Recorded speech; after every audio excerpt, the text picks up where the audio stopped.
Hello, hello, and hi to all my friends. Hello, hello, and hi to all my subscribers. Hello, and hi to all my supporters. Welcome, welcome, welcome to my channel. Thanks for coming and keep coming again and again. Today I'm at the Sturbridge Village, a museum of natural history, outdoor and indoor museum of life in the 1800s.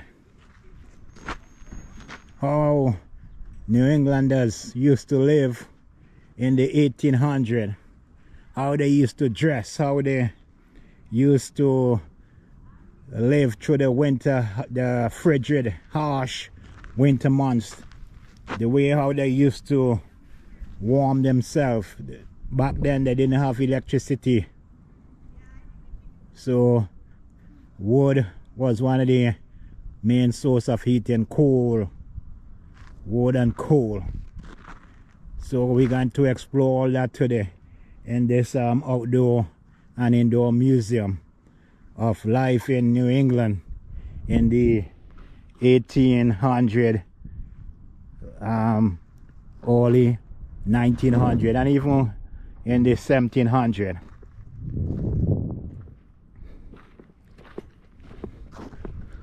The museum, most of the exhibit in a lockdown mood still. We're coming off the harsh New England winter, so most you come here spring, late in the spring when it's much warmer, there will be a lot of activities in here.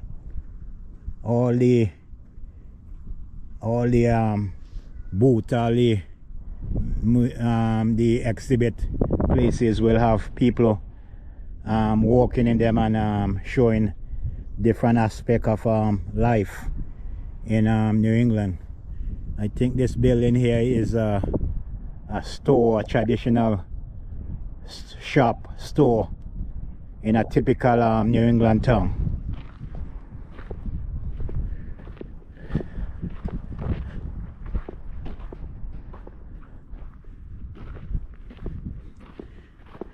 Usually all these buildings usually have people demonstrating different aspects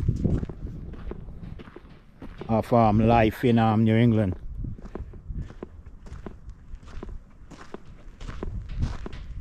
I think this building hosts a wood shop. How they used to do carpentry.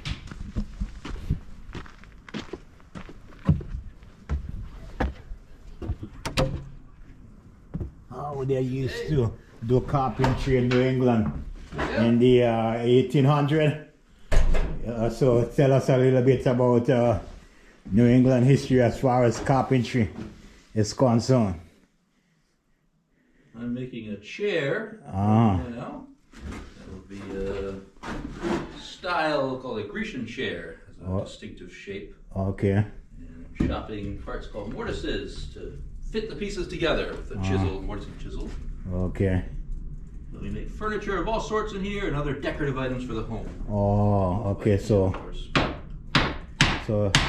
this would be a furniture cabinet shop. Exactly. Yeah. Oh, okay. Yeah, so it's a cabinet shop, but they really did quite a variety of things. Oh, I see. And, all right. Working with cherry wood. Okay. Nice looking wood. One of many that we use. So cherry, local to New England. Yes. And you have hardwood like maple and. Maple is used, and a lot of pine for things. It's a softer wood, but things that you can't see are covered up. Many different woods are used. Maple, cherry, pine. And they even use mahogany, which was being imported from places like the Caribbean. Caribbean and and South America. Exactly. So it would have been much more expensive, but very fancy wood. Yeah. This cherry was really a local alternative to mahogany. But yeah. I see. It looked nice. So all the chisel, the mortise tools of yesteryear. Yes. Yeah. Okay. Chisels, a lot of these. Yeah. mallet. All right. Okay.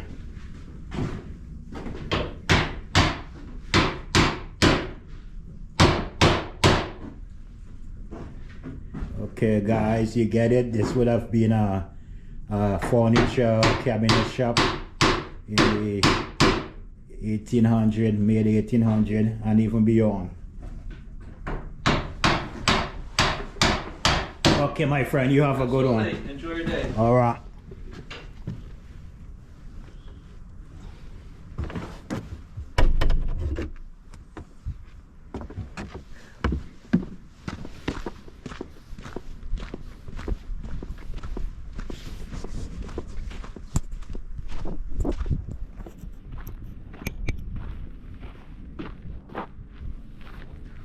Okay, guys, we now go along the exhibit. That's a little creek there that run through the museum.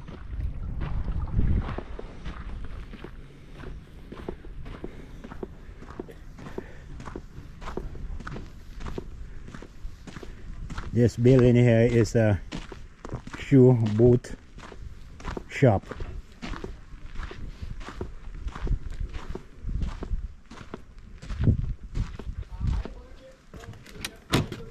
You started the shop here.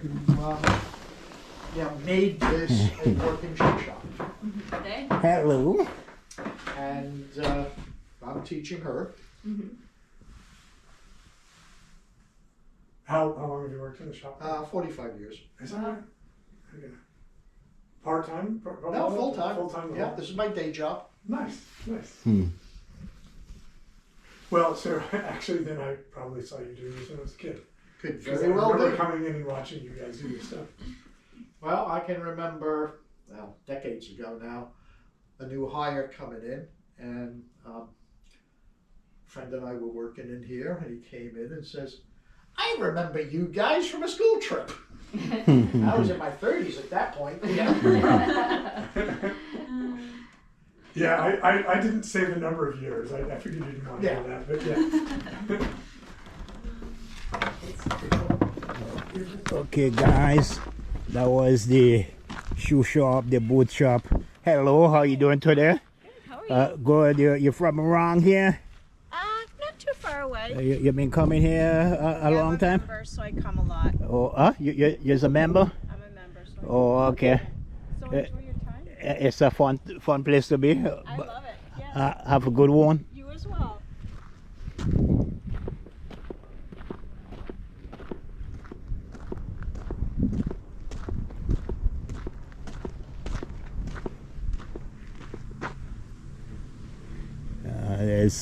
There's some visitors here today, and not a whole lot. Usually, this place usually packed with visitors. It's kind of low key today, but we're gonna make the best of it.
Hey guys, this is a pottery kiln. This is where they used to put the pottery.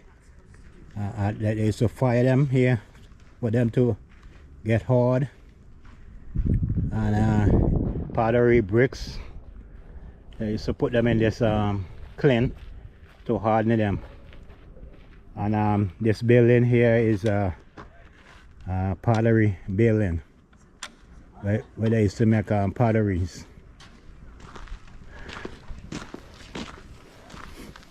So I'm gonna take you inside.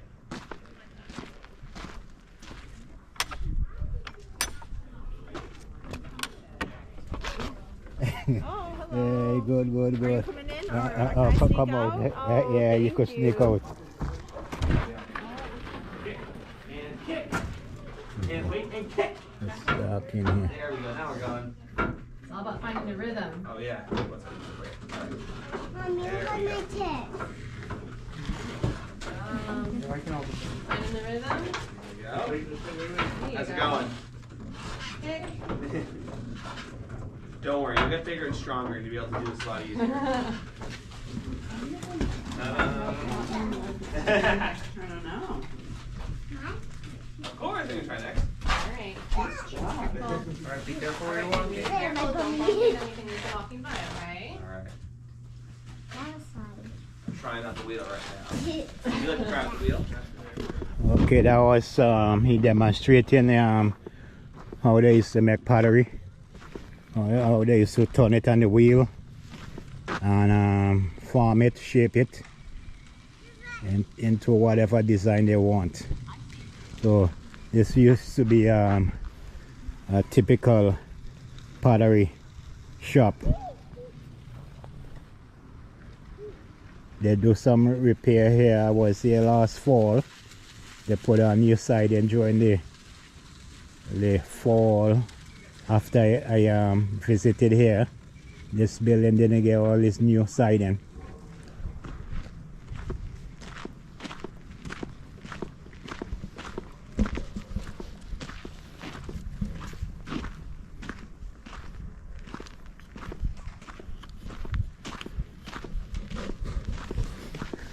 So guys, welcome to the Sturbridge village in Sturbridge, Massachusetts. It's a nice historic educational place to visit. If you happen to visit Massachusetts, put a visit to the Sturbridge village on your itinerary.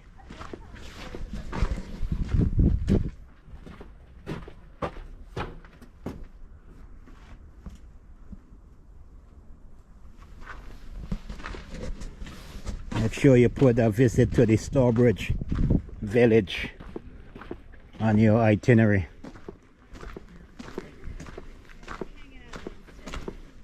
It's situated Midwest Massachusetts. So as I said, you know, it's the beginning of spring and it's kind of low-key. Hello. How are you? Good. Good? You guys visit here a lot? Oh, yeah. Oh, you live close by? Yeah, we do. And sometimes she works here as an intern. Oh, okay, Yeah. that's good. Yeah. Where do you live? I live in Fitchburg. It's, yeah. So enjoying the beautiful day? Yes, beautiful. Weather's nice. I can't wait for the warmth. Yes. So I could get to the beach, you know. right now, yes. We're with you. I want to get to the beach. I can't wait, you know. We're with you on Yeah. the beach. All right. Enjoy. You Have a too. great day.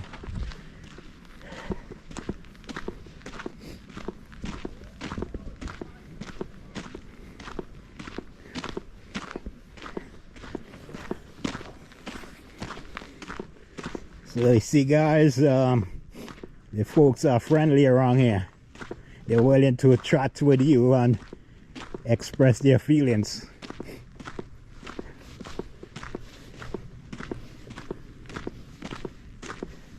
We are friendly people in New England for the most part.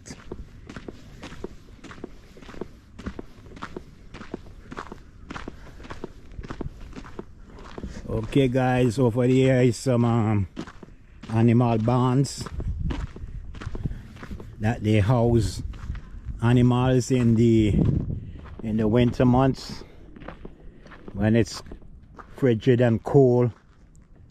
They bring them into the barns. That man is doing some pruning. He's pruning the apple trees so they can spring new branches. They can revitalize themselves for the upcoming season. So all the dead branches, he's cutting them off.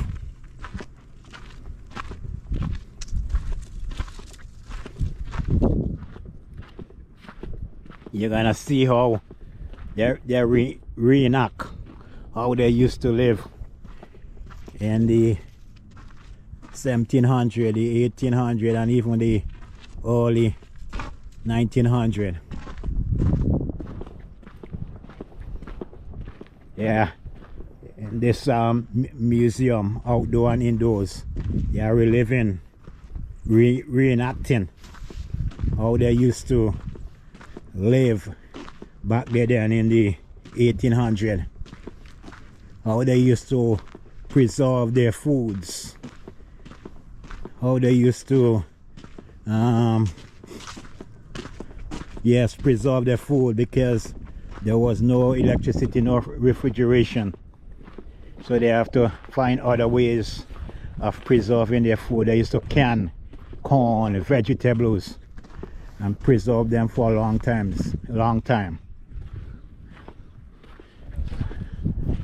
So that lady is Renak. Hi. How you doing? Good. Can I come around? You're busy? Can I interview a little bit? No, feel free to come on in. All right, I will come around.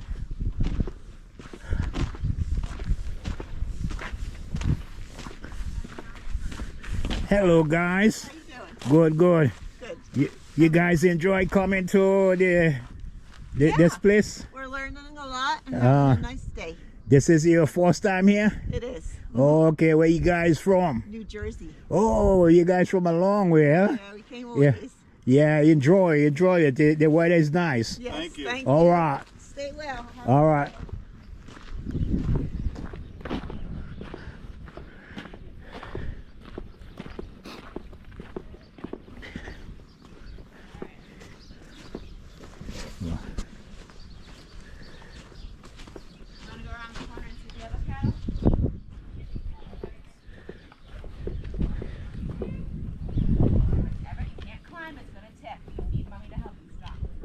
Okay, guys, I'm gonna try to get a interview to learn some of the history in yesteryear. But the reason that we have our on right now is because that is a brand.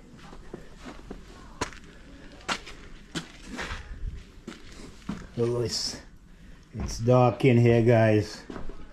I hope I get some good footage. So you don't really want it to dry out yet because it will lose. It'll keep drinking that.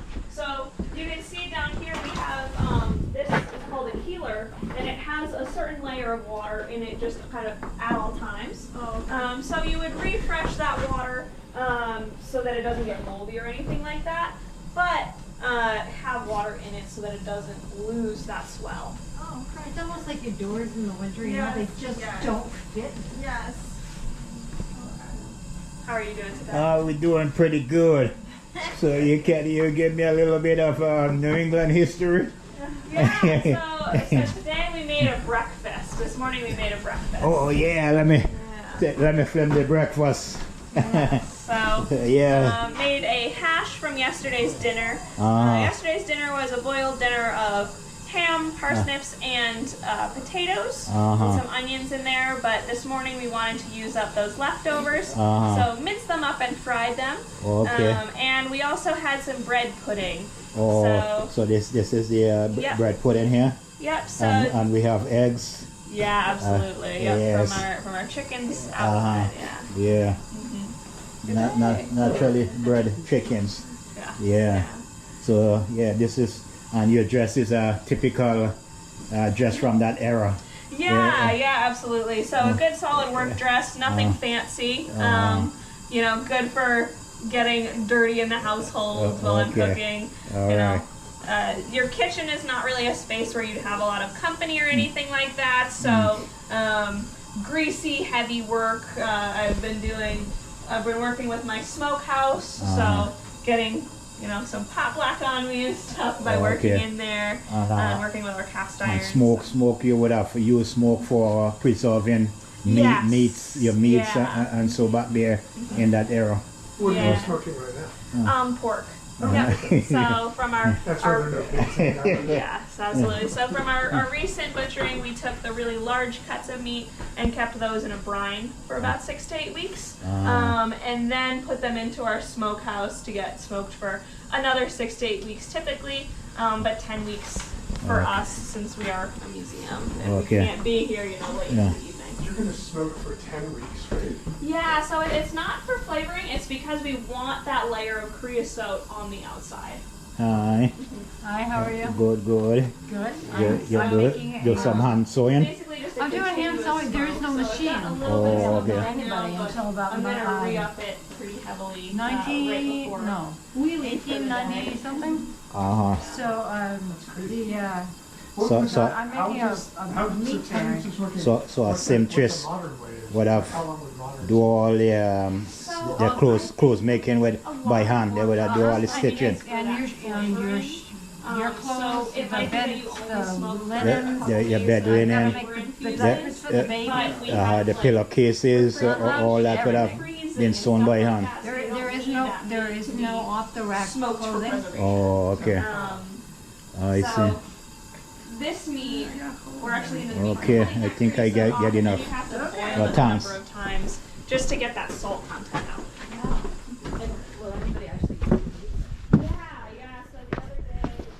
Okay, guys, this building is a smokehouse that they used to use to smoke their meats, to preserve them, because there wasn't no electricity for refrigeration back in that era.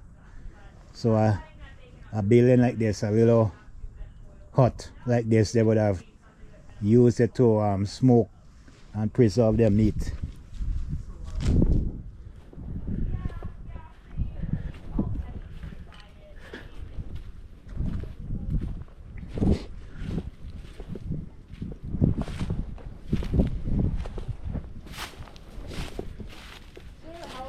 I'm doing good today. Good. So you explain to my friends and all the people around the world? Yep. What are you doing? So I'm pruning this apple tree, right? Uh-huh. And so what I'm doing is I'm delicately, taking branches off, depending on what the tree's trying to do. Like if I don't want that branch, or it's one that's growing awkwardly, or diseased or something like that, I'll take it off. And I'm also taking off ones that are kind of colliding with each other. Oh, okay. So you just saw me take off a larger branch. That branch had some blossoms or some buds for apples on it, but I took it off because it was diseased. Oh, right? So okay. I personally would prioritize the health over the tree over kind of a handful of apples in the next year. Okay, I see. Yeah. And by pruning it, you the tree revitalize itself. To an extent, but it grows more manageable. Oh, right? Okay. Because it would grow as like a 50-foot tall weed if I'd never pruned it. Oh, okay, I see. So just kind of taking some of it off. And kind of leaving it. So the dead ones, those that look diseased. Yep, those are the first. Okay. And then I joke the colliders, two branches that want to bop into each other because they'll only scar each other. Yeah, and then kind of the annoying ones, so like the straight up sprouts, and please excuse my modern cheers, but the straight up sprouts like these, those ones, the trees aren't getting much from. But if you see one that's growing in a direction you want, Okay. you might keep it and try to make a new branch out of it. Okay, Right? I see. But at the end of the day, the trees like the ones down there on the lane, those trees are, 60 years old. So just like anything on this planet, they kind of have a lifespan. Right, right, yeah. They fall over and you got to yeah, eventually they will. Hey, this is it. This is enough. You know what I'm saying? They call it quits. Yeah. Yeah, I'm quit, man. Yeah. I'm done. I done my time on this earth. Exactly. I'm quitting. Exactly. Yeah. All right, man. Thanks for your sharing. Hey, thanks for coming out today, man. And what is your name? Will. Well, I'm David. And how long you been working here? 8 years now. 8 years. All right, Yeah, man. definitely. You're a veteran. Hey, thanks, man. All right, you're doing a good job Thanks, preserving history in New England. Awesome. All right. Thanks. Okay. Okay, you got it, guys. So that's how they will prune a typical fruit tree. Maybe apple, peach, plum, cherry. They will take off the twisted branches, the dead branches, those that not growing right. And your typical fruit, New England fruit trees, apples, pear, cherry, American cherry, peaches, you name it. And New England have some very nice fruits.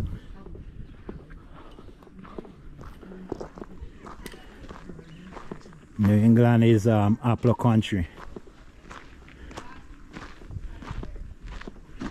These are all barns, guys, where they store hay to feed the animals during the frigid, harsh winter months. And believe you me, New England is some sheep. New England weather is long and harsh and brutal at times. In the spring they will shave off the hair off of the sheep to make clothes. They will harvest the wool in the spring because the summer months they will be able to withstand the warm months. And like in the winter when it's harsh, they need their wool to keep warm. It's a sight to behold. They usually do they call it shearing. They shave off all the hair of the wool of the sheep.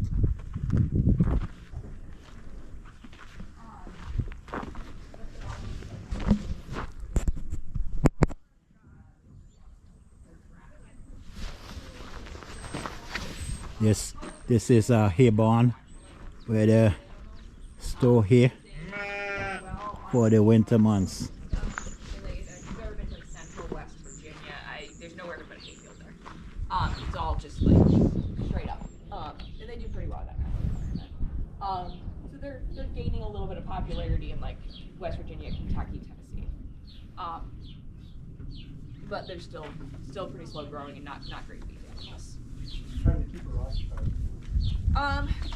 To keep her from So she is extremely maternal, so as long as you have her with her calf and the cows that she's decided to adopt, she's fine. We used to have a team of ox here though that were Randalls, and they could like open doors. They came in one day, they found that they had untied the gate, gotten out, and then opened the latch and gone into the house. So that's why most people don't want them. Pretty. Oh, it's great. Yeah. It's, really.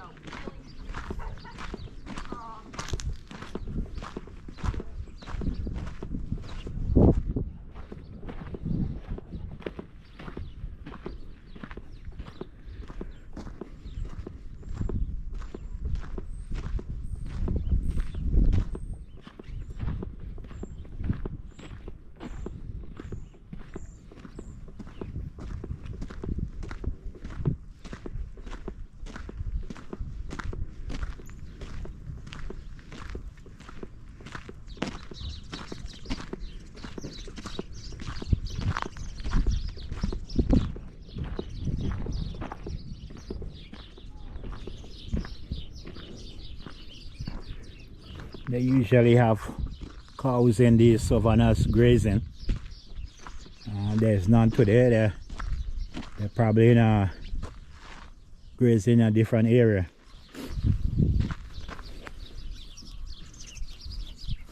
Or some of them is inside in the barn.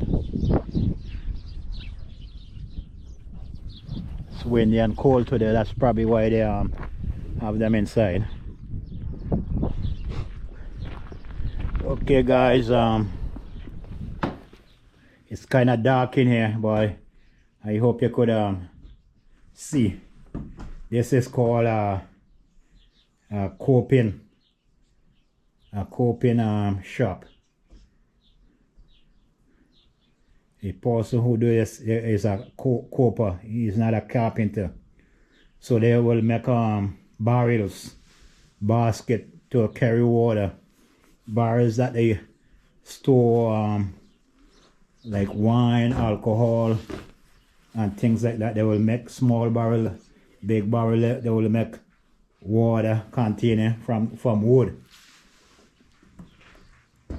They don't use no form of adhesive. They will band, see, like they will band the boards together tightly, and they will plane it to make sure the joints is very close, and they will band it together like that basket, that barrel there. So this is a coping shop. The person tell me it's not carpentry, it's coping.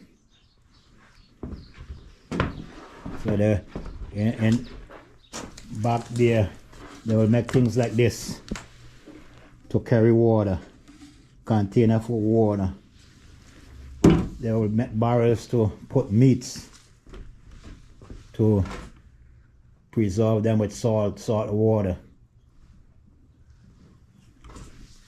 Those are some of the tools up on the wall there that they used to use back then to cope these barrels, these containers.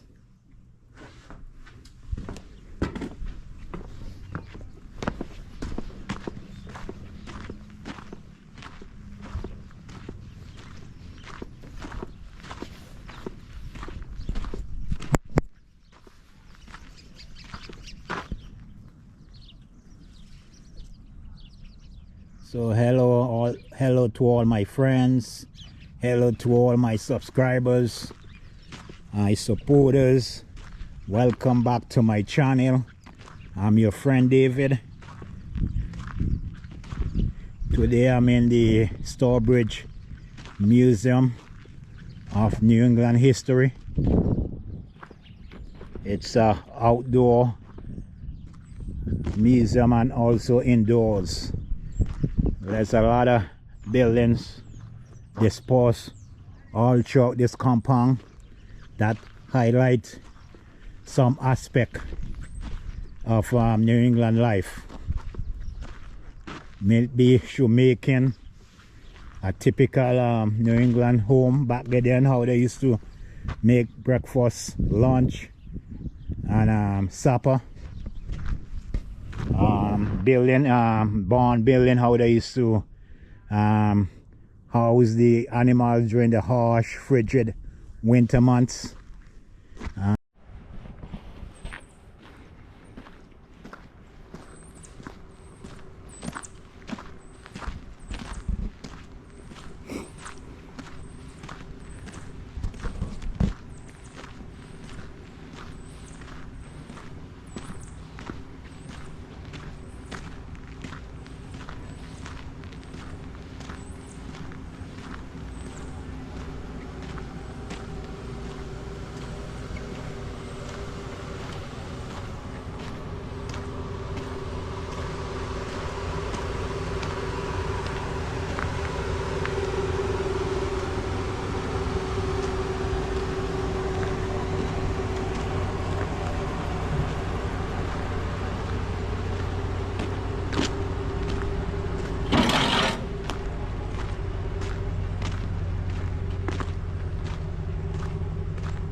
That's a food court there. and shop. It's building house, different shops, but they're not open today. The volume of visitors is low.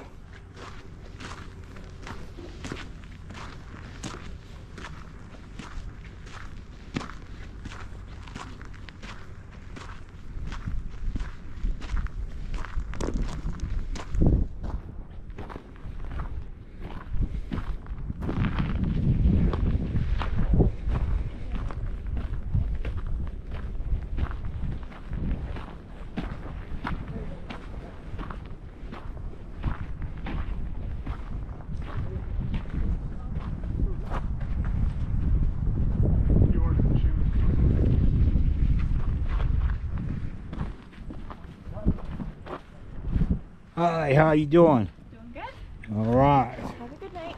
You too. Hey, what time you guys close here? 4. Huh? 4 o'clock? Yeah. Oh, okay.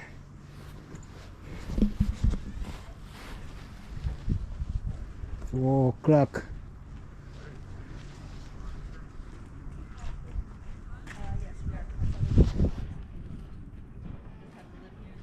Oh, okay, so now it's closing time, guys. I didn't even realize that. So they're closing now, so we gotta head out.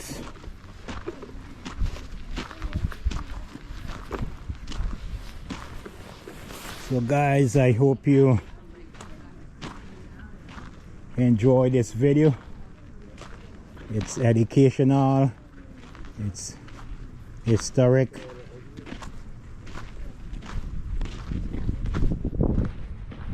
This is my second time here. I really like to come to this this exhibit, this museum. How are we doing? Very good. How are you tonight? Excellent, excellent. So this is a typical way they used to dress back there in the 1700, 1800.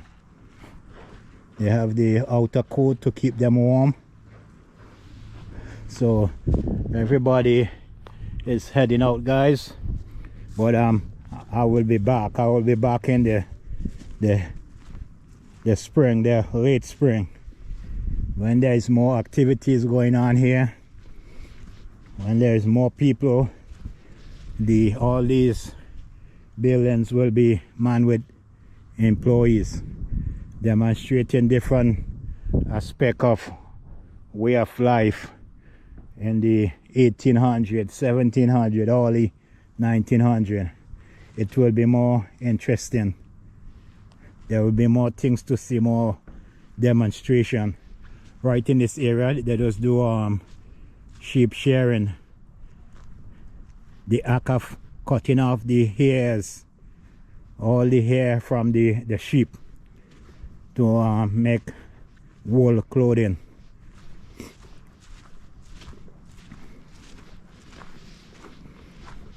So I hope you guys are having a wonderful day wherever you're at on the planet. May God bless each and every one of you richly.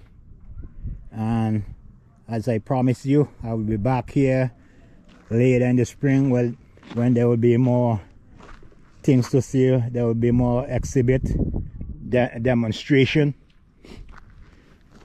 There'll be lots more visitors, and the video filming will be more interesting. So have a wonderful day and see you soon in the next video.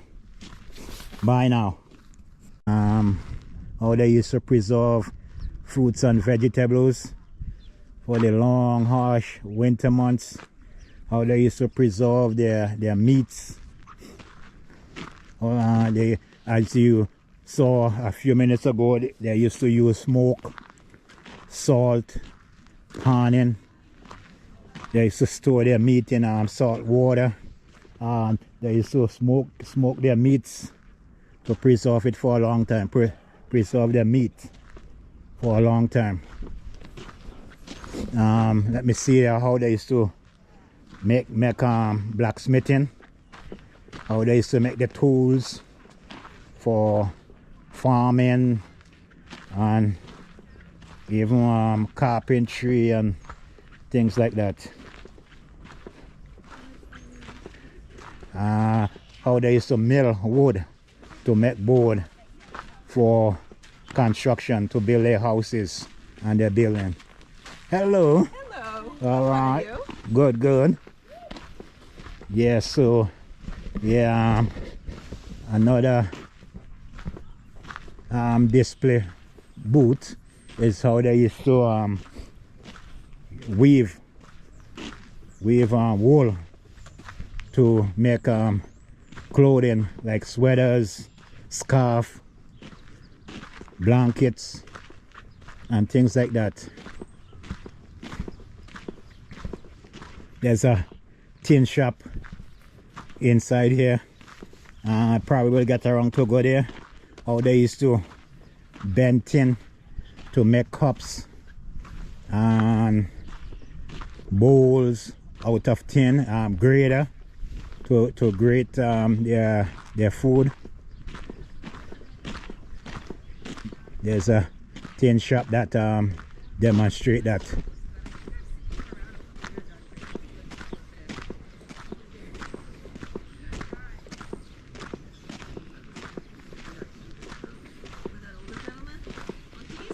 That's how it was. I got the pigs. Even in Sturbridge Village. Can we go back?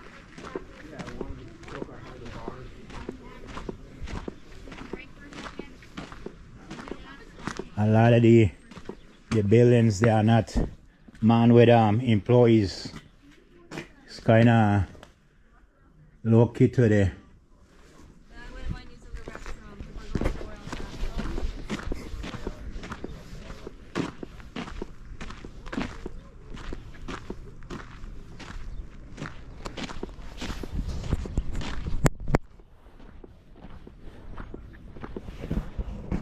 This building here was a typical blacksmith shop. We're gonna go in there and take a quick look around.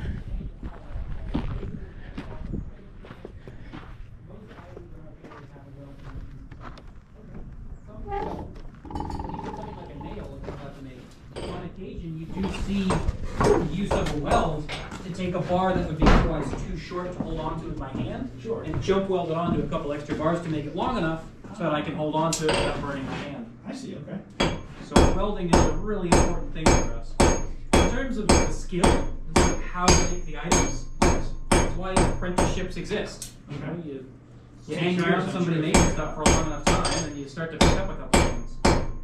How much force do you use in striking it? Is it just a few pounds or a significant hit, or? It depends on what I'm doing. Yeah, You know, so on a big bar, hit a nail right there. on a nail, so as it cools down, I'm actually lessening my, so, heat it back up. Sure. That's a typical blacksmith shop in the 17, 18, even in the 1900, early 1900. They didn't have power, they didn't have electricity. So they used to do it the typical way.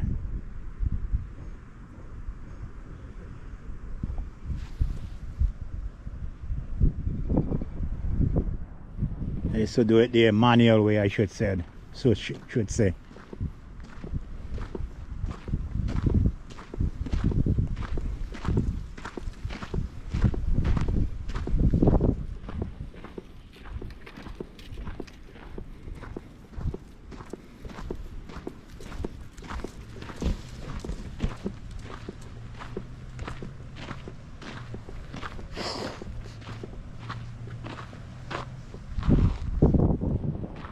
Okay, I never gone into this building.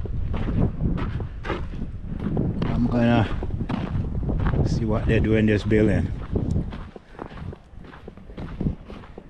It's the Audible tour.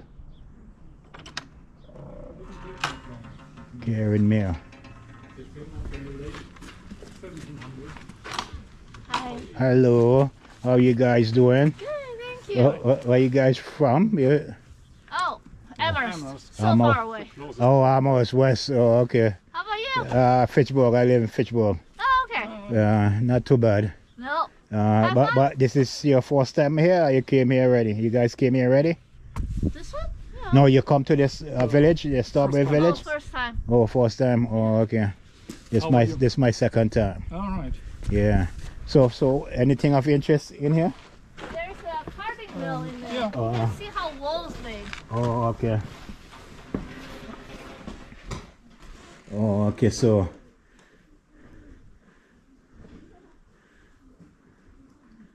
carding mill. So this is how they used to turn the wool to make fabric. This machine used to turn and I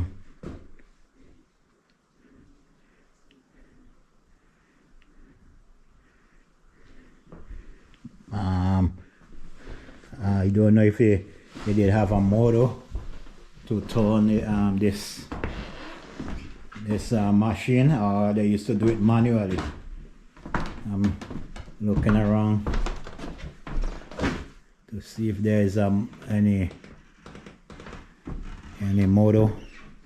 So they probably look like they used to turn it with hand. Right here, guys, they'll put a crank right here, either here or there, and then turn this manually to spawn the wool into fabric.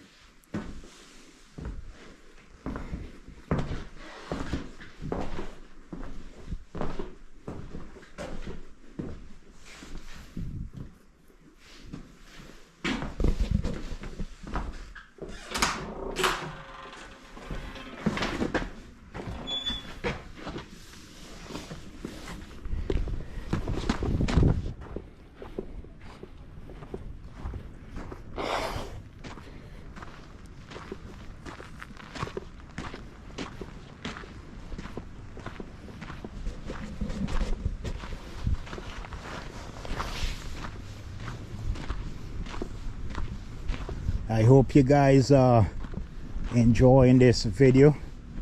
It's a very educational video about the history of New England,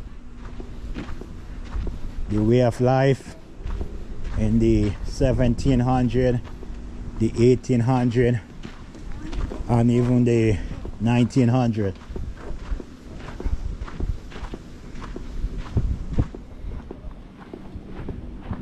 It's kind of lucky here today, not a whole lot of visitors, but come later on in the spring there'll be lots of visitors here. So this building is a typical mill building. How they used to see, you see the logs there, they used to turn the logs, cut the logs into board to build houses, build buildings. These are some pine logs.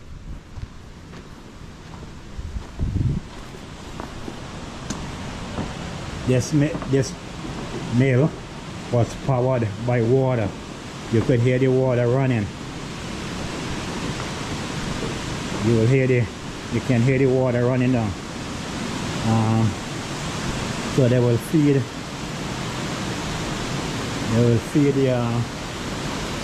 the logs right into that saw, and they will cut the logs into board, all different sizes. So the water here was turn the wheel, and it will spin this wheel and just operating the saw to cut the logs. So this mill was powered by water, falling water.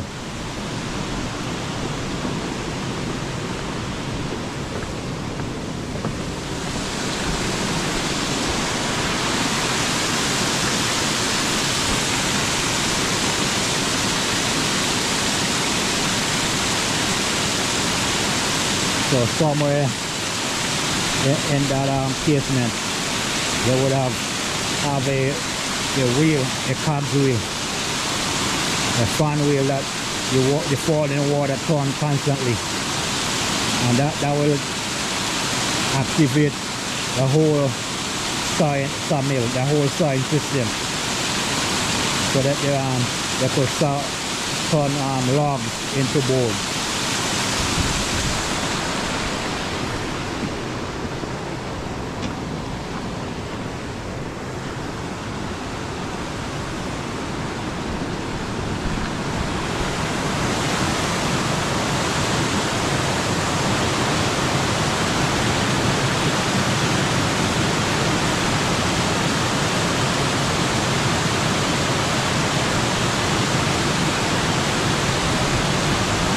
So once the board is soft, they will slide it down, they will slide, and they will stack them and carry them away and stack them.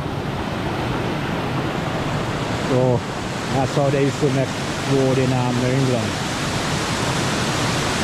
They used to use the power of falling water.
So guys, I hope you all enjoyed this video today.